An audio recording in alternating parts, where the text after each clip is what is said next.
Man lives in the media nonsense environment that he believes to be reality.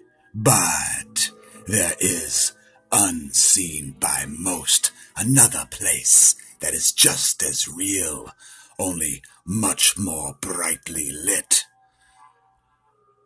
A smash side.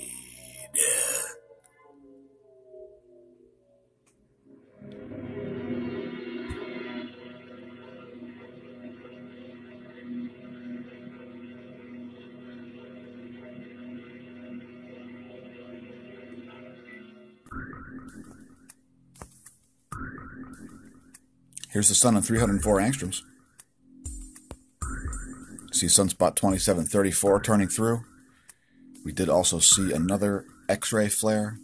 This one a minor B-class type flare. And it turns out there are some Earth-facing coronal mass ejections after all, according to the Enlil predictions. Here's the view in 193 angstroms. We do see a coronal hole rotating in there, and that's going to increase the earthquake risk once again, once it magnetically connects to the Earth, which could happen at any time. Alright, SDO servers are very slow. We're going to look at 94 angstroms here. It's not really working, so let's move on to the Space Weather Enthusiast dashboard. This is what we were showing you on the intro there. We see, according to Space Weather Prediction Center, we've got two coronal mass ejections. One, a glancing blow to miss the Earth to the west, and one to almost entirely miss to the east. So, yeah, there's your Earth-facing quiet effect, folks. Apparently 2 CMEs came out. We couldn't see them on those stereo A images yesterday. And there are the models of them. You can see them especially on the density graph on the top pane. Let's look at other data. So at spaceweathernews.com, we see that B-class X-ray flare that happened, quite small. And, whoops, stop by the real-time solar wind. See the solar wind is diminishing a bit here. We've got a, phi angle is like, looks like about 250 degrees there. So we're waiting the magnetic connection with that incoming coronal hole. We see a solar wind density of 4.88 protons per cubic centimeter. And solar wind speed, 428 kilometers per second. Head back to spaceweathernews.com. Magnetometer is back to looking normal, although it's in a downward spike right now. And KP index is 0, so the Human Health Cosmic Ray alert is back up. There's your electron flux. And we see that electron situation calming down, and the spacecraft charging hazards calming down as well. And the F2 layer is fairly charged. The last few days we've seen it up to 12 megahertz as we do there. And the charge disparity at South America not as high as it was yesterday. There's your aurora forecasts. Moving on. And let's look at the gong too. Here's the magnetic environment. Keep in mind the data is 1 hour, 37 minutes old. And there's that situation. We are approaching another crossing of the heliospheric current sheet. That's still a few days out. Let's move on to geospace magnetosphere movies. First, the velocity. Nothing too unexpected or extraordinary going on there. We've had a pretty steady solar wind. A couple bands of different velocity coming in there. Here's the density. Shouldn't see any major undulations in this based on what the solar wind has been doing.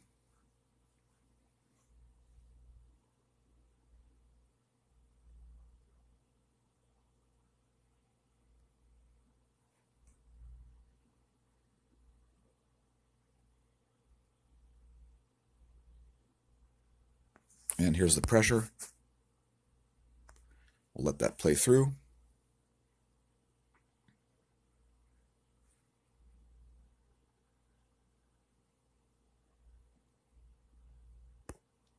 Pressure quite low levels there. No real surprises.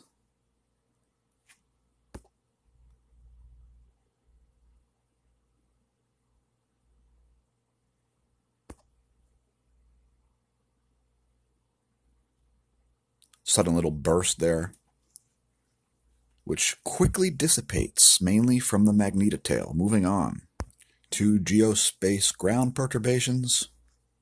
We're looking at changes in the B field, which is why it says geospace delta B. By the way, the B field is the field that goes through a magnet. This magnet being the Earth, by the way. Here's those perturbations over the globe. Pole shift, pole flip, pole excursion enthusiasts are well aware that we've got two North Poles. Stronger one over Siberia, a weaker one over Canada, and movement of the South Pole toward India.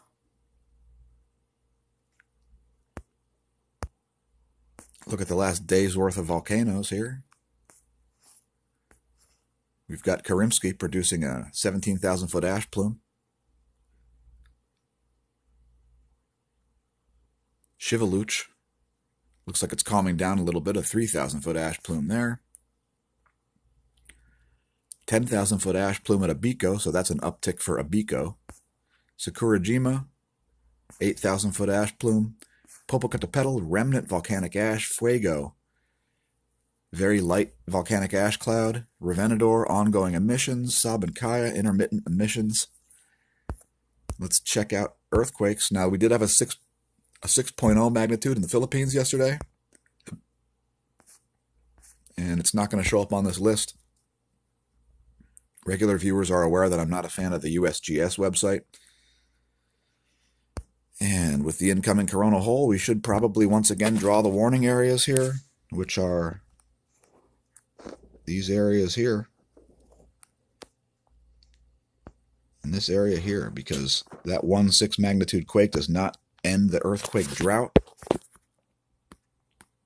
Those locations have an earthquake plan, as we're still experiencing a 7 magnitude earthquake drought, and that one single 6 does not satisfy as many as we usually see. So we're going to go back, what is it, only 10 hours here. And we really do see a downtick over the past 10 hours. There's a 4.2 in Japan, 4.1 in Alaska at depth. Chile with a 4.6. Makuri Island. Let's take a look at that one.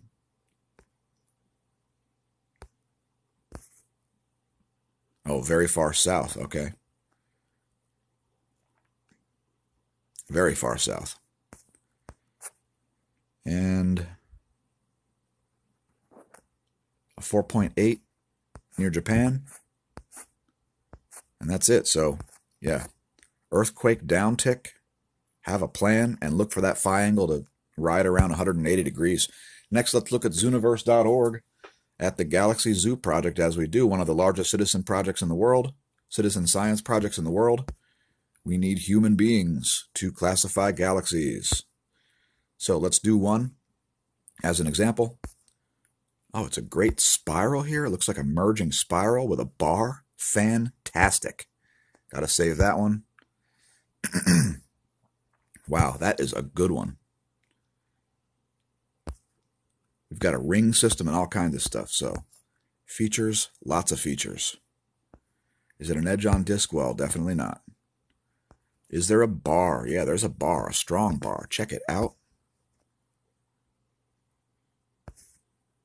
Nice. So we're going to say a strong bar.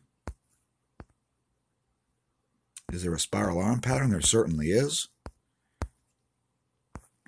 We're going to say medium wrapped. And how many spiral arms? That's a good question. I'm going to say 6.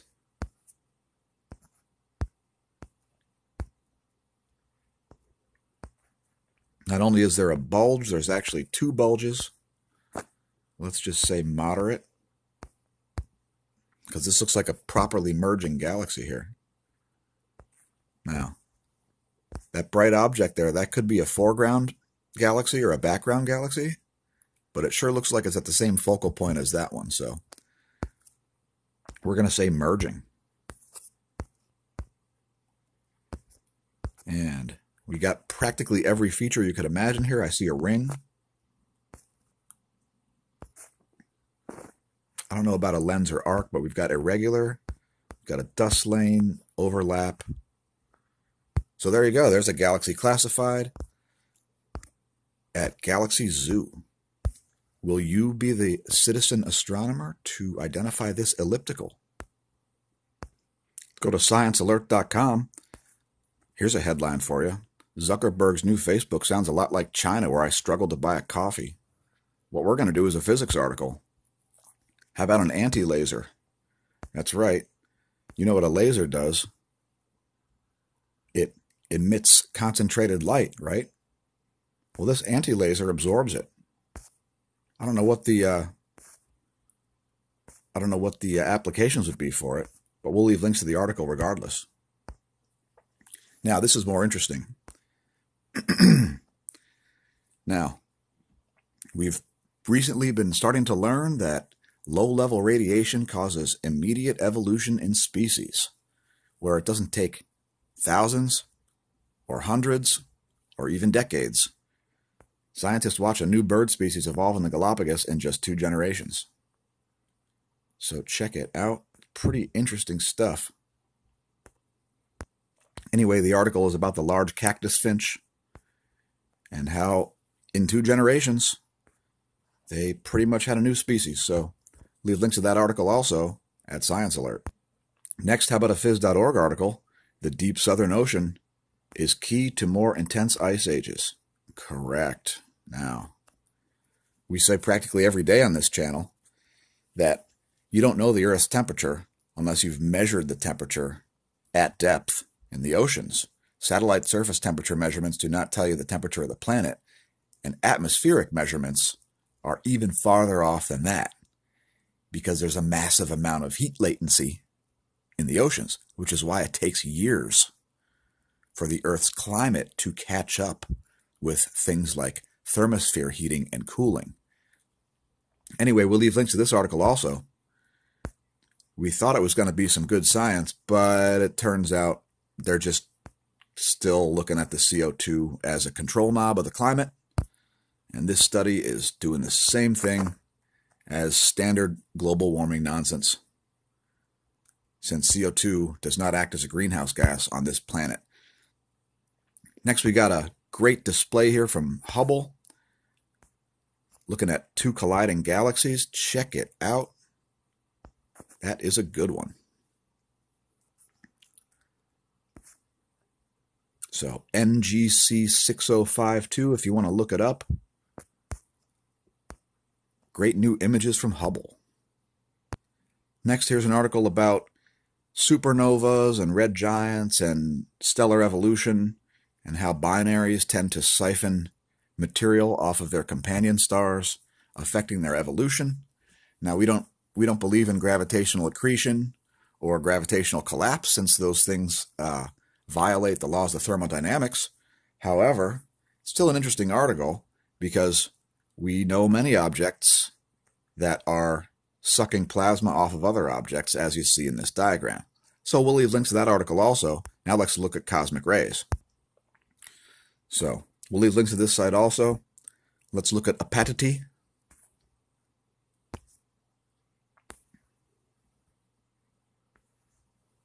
And there's Barentsburg. These are located up somewhere by Svalbard, near Greenland and Iceland. So there's those monitors. Here's Athens, located in Greece, obviously. And we did see a spike on the 6th, just before midnight their time, universal time rather. Next we'll look at Mexico City.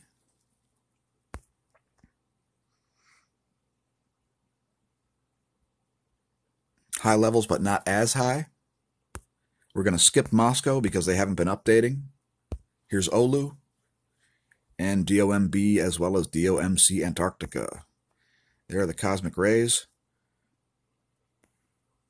We actually see a recent spike there at Oulu.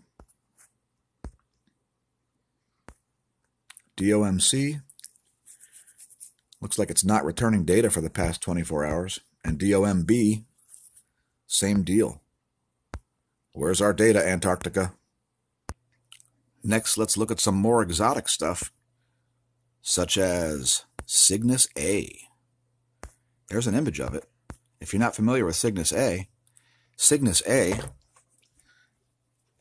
is the second strongest radio source in the entire sky. Located 635 million light years away, we do measure its transient bursts. And here they are, known as 3C405.0, Cygnus A, massive radio galaxy. There are the transient analysis. We'll leave links. Next, we'll look at the transient analysis for supernova 2014J, a very famous supernova located in massive elliptical galaxy M82. There are the transients from that. Nothing too exciting there. Next, we'll look at Sagittarius A star, the core of the galaxy in which you live. Nothing too extreme going on there either, although we do see a greater number of bursts. We don't see real high intensity ones. And lastly, everybody's favorite cosmic ray source, Cygnus X3, the tail of the swan, Deneb, the star that all of the ancient holy sites seem to be pointed at. Also, Cygnus X3 is the celestial North Pole at the other end of the precessional cycle. So super interesting, and a very well-known cosmic ray source, one of the first ones ever documented. This is just like that star that we were looking at there, that's siphoning plasma out of another star. It's got a massive object, a massive radio source orbiting a giant star. The brightest single object visible to the naked eye, Cygnus X3. Now let's look at some really weird stuff. Here's a video from Rag Reynolds. And he's trying to figure out if certain things are real, such as England and Canada, and I think Australia. He's wondering if Australia is real. Here's his latest video. Is the world real? Yeah. Is the world real? Is the galaxy real? Is the universe real?